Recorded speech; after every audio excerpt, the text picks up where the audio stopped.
வீரா சீரியல்ல என்ன நடக்க போகுதுன்னு பார்க்கலாம். வாங்க வீடியோக்குள்ள போலாம். விஜயும் அவங்க அம்மாவுமா சேர்ந்துக்கிட்டு, ஓஹோ! குடும்பமே எல்லாரும் ஒண்ணா ஒற்றுமையா சந்தோஷமா இருக்கிறதா?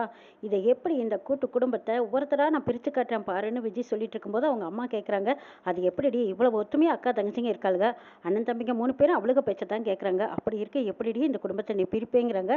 அம்மா நான் பிரிச்சு காட்டுறேன் பாரு, இன்னும் கொஞ்ச நேரத்துல என்ன நடக்க போகுது பாருங்கிறாங்க விஜய். விஜய் சொன்ன மாதிரியே கொஞ்ச நேரத்துக்குள்ளேயே போலீஸ் வர்றாங்க. வீரா, மாறன், லட்சுமி அம்மா, கண்மணி, பிருந்தா இவங்க எல்லாருமா ஆட்டோவை பார்த்து பாண்டியனோட ஞாபகமா, ஆஹா பாண்டியனே நேர்ல வந்த மாதிரி இருக்குடே அப்படின்னு சொல்லி சந்தோஷமா பழைய நினைவுகளை ஞாபகப்படுத்தி மகிழ்ச்சியா பேசிட்டு இருக்காங்க. இன்னும் கொஞ்ச நேரத்துல அண்ணனோட பிறந்த நாளுக்காக ஆட்டோ ஸ்டாண்ட்ல எல்லாரும் இந்த ஆட்டோவெல்லாம் நிறுத்தி கொண்டாட போறோம். ஆட்டோ ஸ்டாண்டுக்கு ஒரு பேரும் வைக்க போறோம், எல்லாத்துக்கும் இன்சூரன்ஸும் பண்ண போறோம். இதெல்லாம் புது திட்டம். இந்த திட்டத்தை கொண்டு வந்ததே நம்ம மாறன் தான் அப்படின்னு எல்லாரும் சந்தோஷமா பேசிட்டு இருக்கும்போது அங்க போலீஸ் வந்ததும், உங்க ஆட்டோவில் போதைப் பொருள் கடத்துறதா எங்களுக்கு இன்ஃபர்மேஷன் வந்திருக்கு, நாங்க செக் பண்ணுவோங்கிறாங்க. இதை கேட்டது அங்க இருந்த எல்லாருமே ஆடி போயிடுறாங்க. என்ன சார் சொல்றீங்க? எங்க ஆட்டோவில் அப்படியெல்லாம் கிடையாது, இது நாங்க ஒரு உயிரா மதிக்கிறோம். இறந்து போன எங்க பையனையே நாங்க நினைச்சு தான் இந்த ஆட்டோவை வச்சிருக்கோம். அப்படி இருக்கும்போது நான் எதுக்கு அப்படி ஒரு தப்பான காரியத்தை பண்ண போறோம்னு வீரா, மாறன் எல்லாரும் எடுத்து சொல்றாங்க. போலீஸ் யாரும் அதை நம்புற மாதிரி இல்லை. இல்லம்மா, எங்களுக்கு நீங்க ஒத்துழைப்பு கொடுத்து தான் ஆகணும். இந்த ஆட்டோவில் போதைப் பொருள் இருக்கிறதா எங்களுக்கு தகவல் வந்திருக்கு, நாங்க இதை செக் பண்ணி தான் ஆகணும் அப்படின்னு சொல்லிட்டு ஆட்டோவையே குப்புற திருப்பி போட்டு ஆட்டோவில் இருக்கிற பொருளை எல்லாம் அப்படியே பிரிச்சு மேஞ்சு அந்த பக்கம் கழட்டி வீசிட்டு போயிடுறாங்க. இந்த இன்ஃபர்மேஷன் தப்பு, சாரி மன்னிச்சுக்கோங்கன்னு சொல்லிட்டு ஒத்த வார்த்தையில முடிச்சுட்டு போயிடுறாங்க. இதை கேட்ட மாறனுக்கு சரியான கோவம் வருது. உங்களுக்கு கொஞ்சமாச்சு அறிவு இருக்கா? அங்கதான் ஆரம்பத்துல இருந்து அப்படி ஒரு பொருள் இல்லைன்னு சொல்லிட்டு இருந்தோம், ஆனா இப்படி ஆட்டோவுக்கு செலவு வச்சுட்டீங்களே அப்படின்னு திட்டிக்கிட்டு இருக்காங்க. அப்போ மாறன், ராகவன், கார்த்தி எல்லாருமா சேர்ந்து செலவு பண்ணி கொடுக்குறேங்கிறாங்க. வீரா அதுக்கு ஏத்துக்கவே மாட்டேங்கிறாங்க. இல்ல இல்ல, எங்க அண்ணாவோட ஆட்டோவை நாங்களே பாத்துக்கிறோங்கிறாங்க. பேப்பர்ஸ் பொருளெல்லாம் நிறைய சேதாரமா இருக்கு, அதையெல்லாம் போட்டோ எடுத்து அனுப்புறாங்க. அந்த மெக்கானிக் பார்த்துட்டு 1,00,000 ரூபாய் செலவாகுங்கிறாங்க. இதை கேட்டதும் அரண்டு போயிடுறாங்க வீரா. ஐயோ 1,00,000மா? இது எப்படி நம்ம திரட்ட போறோம்? இதை எப்படி பெரட்டி இந்த ஆட்டோவை நம்ம ரெடி பண்ண போறோம்னு கண்மணி, பிருந்தா, வீரா 3 பேருமா சேர்ந்து திணறிக்கிட்டு இருக்கும்போது அப்பதான் மாறன், ராகவன், கார்த்தி இவங்க 3 பேரும் அவங்களுக்கு தெரிஞ்ச ஆளுங்களை எல்லாம் கூட்டிட்டு வந்து ஆட்டோவை செட் பண்ணிடுறாங்க.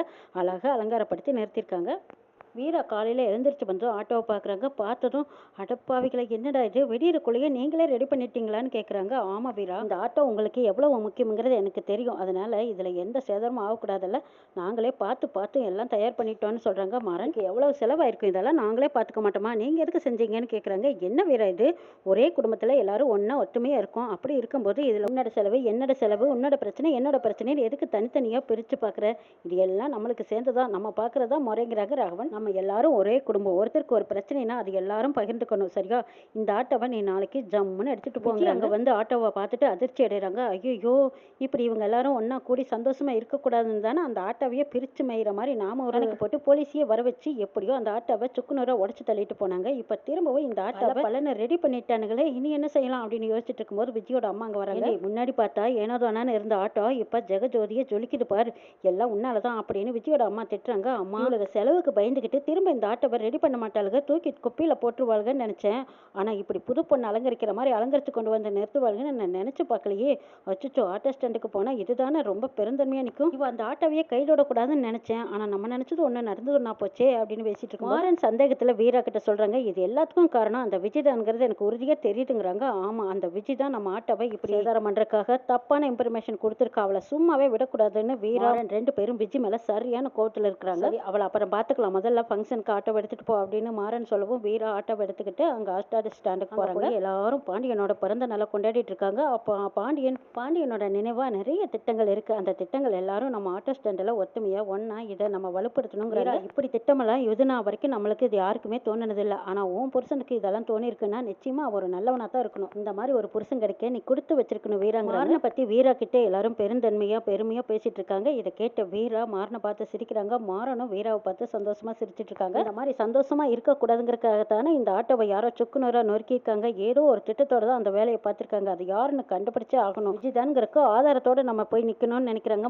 மாறன் போலீஸ்காரர்கிட்ட போய் கேட்குறாங்க, சொல்லுங்க சார், போதைப் பொருள் தான் எங்க ஆட்டோவில் இல்லையில, அப்படி இருக்கும்போது தப்பான இன்ஃபர்மேஷன் கொடுத்துருக்காங்கன்னா அவங்கள நீங்க காட்டி கொடுக்கறதுல எந்த தப்பும் கிடையாது, அவங்க யாருன்னு நீங்க சொல்லித்தான் ஆகணும் சார்.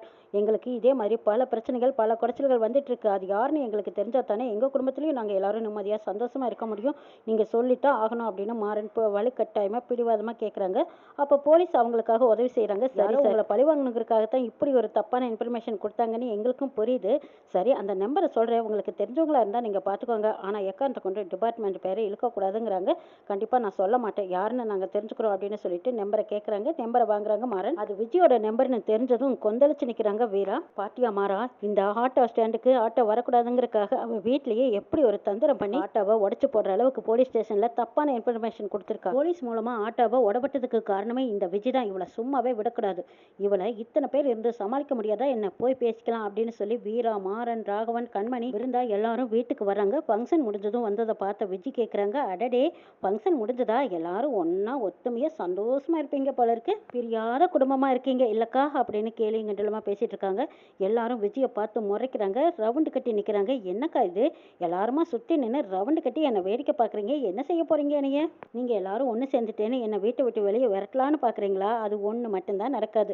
நான் செத்தாலும் சரி இந்த வீட்டில் தான் சாவேன், கார்த்தி மச்சானோட பொண்டாட்டிங்கிற பேரோடு தான் போவேங்கிறாங்க. என்ன திமிர் இருந்தா நீ எங்கள் அண்ணனோட ஆட்டாவை நீ ஆள் வச்சு அடிச்சு நொறுக்குவையான தகவல் போலீஸ் ஸ்டேஷனுக்கு கொடுத்துட்டு எதுவுமே தெரியாத மாதிரி உள்ள உட்காந்துருந்தியல, உன்னை நான் சும்மா விட மாட்டேன்டி அப்படின்னு சொல்லிட்டு வீரா விஜயோட குரவலையை இறுக்கி பிடிக்கிறாங்க. வீரக்கா என்னை விட்டுருங்க விட்டுருங்கன்னு கண்ணாமலை திருக்க விஜய் கெஞ்சுறாங்க. அப்போ இருந்தா சொல்றாங்க, அக்கா இவளை சும்மாவே விட்டுறதைக்கா, இப்படியே விட்டா இவளோட ஆட்டம் அளவுக்கு அதிகமாக அதிகரிச்சுக்கிட்டு தான் இருக்கு. அண்ணனோட ஆட்டோவிலேயே கையை வச்சிருக்கிற இவளை சும்மா விடக்கூடாது, எலும்பை என்ன வைங்கிறாங்க. இருந்தா என்ன தோணுதோ அதை செய்.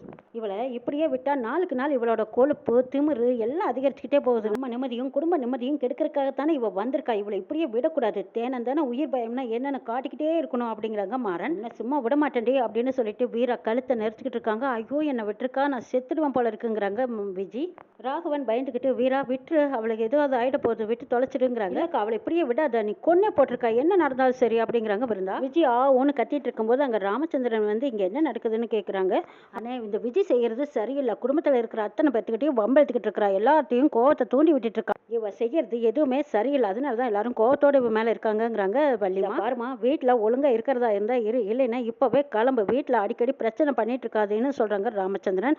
ஐயோ மாமா, நான் அப்படி ஒரு தப்பமே பண்ணல அப்படின்னு சொல்லிட்டு இருக்கும்போது வள்ளியம்மா உண்மையை சொல்ல வராங்க. அப்போ மாறன் ராகவன் ரெண்டு பேரும் சேர்ந்து, அப்பா கிட்ட இந்த உண்மையை சொல்லாதத்த, அவர்னால தாங்கிக்கவே முடியாது, ஏற்கனவே கார்த்தியான விஷயத்துல ரொம்ப பெரிய குற்ற உணர்ச்சியா நினைச்சிட்டு இருக்காரு, இதுல இன்னும் வீராவோட அண்ணனோட ஆட்டோவை உடச்சு இருந்திருக்காங்கன்னு தெரிஞ்சா இன்னும் மனசை விட்டுருவாரு. அவருக்கு இந்த விஷயம் தெரியாம இருக்கிற வரைக்கும் நல்லது. நம்மளே எப்படியாவது இந்த விஜயை மிரட்டி வலிக்கு கொண்டு வரலாம், இல்லைன்னா வீட்டை விட்டு வெளியே விரட்டலாம். இந்த விஷயம் அப்பாவுக்கு தெரிய வேண்டாம்னு சொல்லி வைக்கிறாங்க.